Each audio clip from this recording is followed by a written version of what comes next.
Hello friends, एक बार फिर से हमारे चैनल पर आपका स्वागत है। और इस वीडियो में हम एक स्टोरी के बारे में पढ़ेंगे, जानेंगे और स्टोरी के ज़रिए हम सीखेंगे इंग्लिश। और इस स्टोरी का नाम है Robert Bruce and the spider. ठीक है, ये रॉबर्ट ब्रूस ये एक राजा का नाम है और स्पाइडर का मतलब होता है मकड़ी, यानी रॉबर्ट ब्रूस और मकड़ी।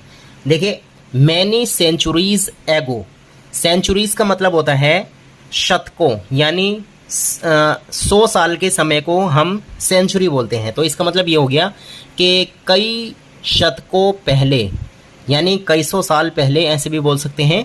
देयर लिव्ड अ किंग, एक राजा रहता था इन स्कॉटलैंड, स्कॉटलैंड में। ठीक है, his name was Robert Bruce, उसका नाम रॉबर्ट ब्रूस था। हिज नेम का मतलब हो गया उसका नाम। He was a noble and brave king, noble का मतलब होता है अच्छा और ब्रेव का मतलब होता है बहादुर। ठीक है, वह एक अच्छा और बहादुर राजा था। वास का मतलब होता है था। इसके बाद he loved his country very much. अब कंट्री से यहाँ पर मतलब है जो उसके शासन वाला मतलब राज्य था जिस पर वो हुकूमत करता था, जहाँ तक उसका शासन था। तो वह अपने देश यानी अपने वतन से बहुत प्यार करता था। लव्ड मीन्स प्यार करता था और वेरी मच का मतलब होता है बहुत ज़्यादा। इसके बाद क्या है देखिए, he wanted to free Scotland from the yoke of the British. अब यहाँ पर ब्रिटिश का मतलब होता है अंग्रेज लोग। ठीक है, तो ही वांटेड, वह चाहता था, टू फ्री स्कॉटलैंड, स्कॉटलैंड को आज़ाद कराने में। ठीक है, यानी स्कॉटलैंड को आज़ाद कराना चाहता था किससे? From the yoke of the British, अंग्रेज यानी ब्रिटिश लोगों के हमले से। योक का मतलब होता है अटैक करना यानी हमला करना। यहाँ तक हो गया। ठीक है, इसके बाद इंग्लैंड एंड स्कॉटलैंड, यानी इंग्लैंड का मतलब ये भी जगह है और स्कॉटलैंड भी जगह है।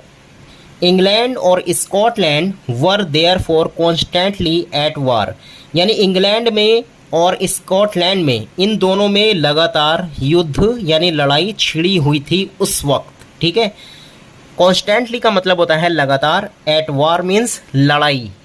ठीक है, यानी लड़ाई पर थे दोनों देश, इंग्लैंड भी और स्कॉटलैंड भी। इसके बाद क्या है देखिए,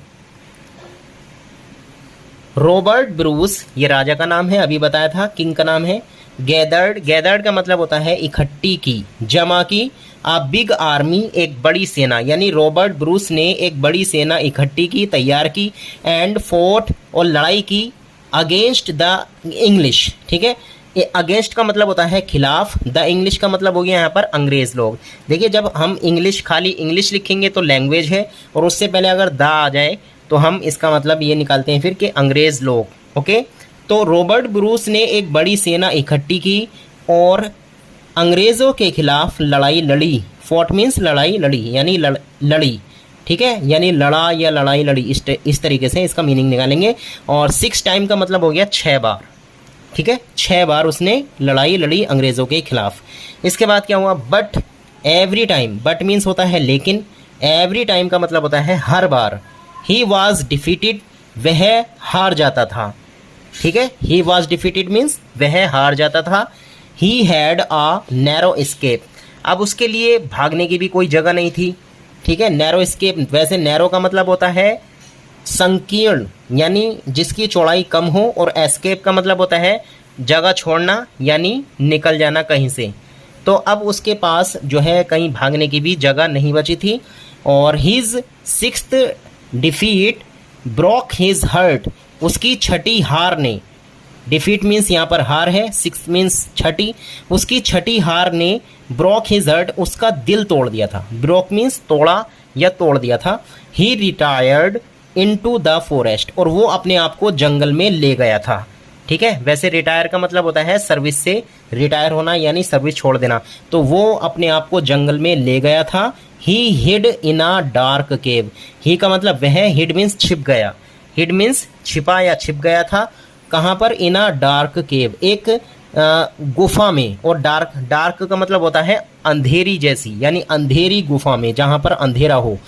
इसके बाद he was so disgusted, disgusted का मतलब होता है निराश होना, ठीक है, यानी वह इतना निराश हो गया था, इतना मतलब इतना बेउम्मीद हो गई, बेउम्मीद यानी निराशा हो गई थी उसको, that he thought of ending his life, कि वो सोचने लगा था अपनी ज़िंदगी के अंत के बारे में, कि उसकी ज़िंदगी अब ख़त्म हो रही है। सडनली अचानक his eyes fail upon a spider, अचानक उसकी आंखें एक मकड़ी पर पड़ी। इट आया यहाँ पर मकड़ी के लिए, ठीक है। अब इस वाले पेज पर आते हैं, देखिए। It was trying to reach the ceiling, यह मकड़ी कोशिश कर रही थी, टू रीच द सीलिंग का मतलब हो गया छत पर पहुंचने की, रीच मीन्स पहुंचना, और सीलिंग का मतलब होता है छत। इसके बाद it fell down on the floor, यह गिर गई, नीचे गिर गई, ऑन द फ्लोर मीन्स फर्श पर, यह फर्श पर नीचे गिर गई।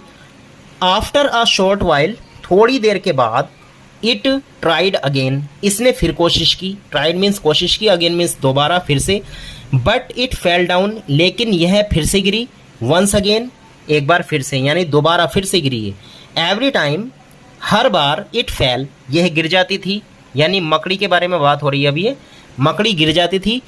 It started climbing all once again, और यह शुरू कर दिया करती थी चढ़ना हर बार, ठीक है, यानी हर बार नए सिरे से ये चढ़ना शुरू कर दिया करती थी। इसके बाद एट लास्ट, अंत में, आखिर में, इट वाज सक्सेसफुल, यह कामयाब हो गई थी, यानी मकड़ी कामयाब हो गई थी क्या करने में, इन इट्स अटेम्प्ट, अपनी कोशिश में, टू रीच द रूफ, छत पर पहुंचने में, यानी वो छत पर पहुंचने में अपनी कोशिश में कामयाब हो गई थी। बार बार वो मतलब चढ़ने की कोशिश कर रही थी, तो वो कामयाब हो जाती है बाद में फिर।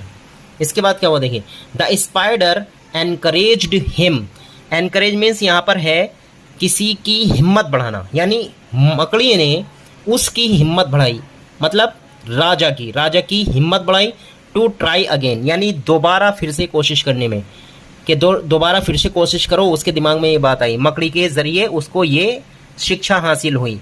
इसके बाद क्या हुआ, the spider had taught him a lesson, मकड़ी ने उसको एक सबक सिखाया था, ठीक है। टॉट मीन्स, हैड टॉट मतलब हो सबक सिखा दिया था, ठीक है, हैड टॉट मीन्स होता है सिखा दिया था, और लेसन मीन्स सबक।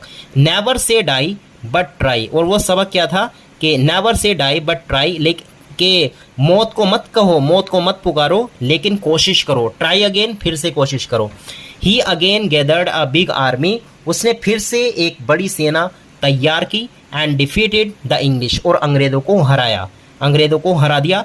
And he won back his empire, और उसने फिर से जीत लिया, ठीक है, वापस अपने एम्पायर को ले लिया, यानी अपने साम्राज्य को ले लिया जहाँ पर वो हुकूमत करता था। अब देखिए शिक्षा क्या है इसकी, इसका जो मोरल है, इस मतलब क्या सीखा हमने इस स्टोरी से, देखिए। सो यानी इसलिए, children only those who try and try again always succeed in the end, ठीक है, यानी बच्चे ओनली, केवल वो बच्चे, दोज हु ट्राई, जो कोशिश करते हैं, एंड ट्राई अगेन, और फिर से कोशिश करते हैं, ऑलवेज सक्सीड, हमेशा कामयाब होते हैं, इन द एंड, यानी अंत में या आखिर में। तो फ्रेंड्स, कैसी लगी आपको ये स्टोरी? अगर ये वीडियो आपको अच्छी लगी हो तो प्लीज़ कमेंट ज़रूर करें, कमेंट करके बताएं, और चैनल पर नए हैं तो सब्सक्राइब भी कर लें चैनल को, ताकि हर वीडियो का नोटिफिकेशन आपको, इसका मतलब हर वीडियो का नोटिफिकेशन आपको मिल जाए। Thanks for watching.